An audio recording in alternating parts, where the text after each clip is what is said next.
যে বর্তমানে যে পরিস্থিতি মব কিংবা যে বিষয়টি তৈরি হয়েছে, আগামী দিনে যে নির্বাচনটি সুষ্ঠুভাবে দেওয়ার জন্য আইনশৃঙ্খলা বাহিনী প্রস্তুত নয়, বা এই পরিস্থিতিতে নির্বাচন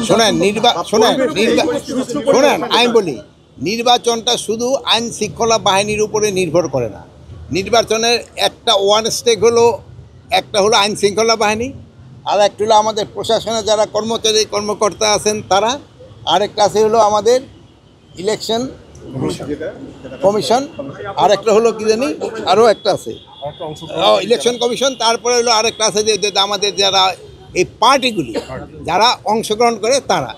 এখন ধরেন ইলেকশন কমিশনের উপরে নির্ভর করে এই পুলিং অফিসার, প্রিজাইডিং অফিসার, এটা তারা নিয়ন্ত্রণ করে। তারপরে ধরেন যে রিটার্নিং অফিসার, তারপরে অন্যান্য দিকের যে প্রশাসন থেকে আসে, আইন শৃঙ্খলাটা আমরা দেখি। তারপরে হলো মেইন পার্টি হলো যারা ইলেকশন করতেছে। এখন এই ইলেকশনটার জন্য সবচেয়ে বেশি প্রস্তুতি দরকার যারা ইলেকশনে পার্টিসিপেট করবে তাদের।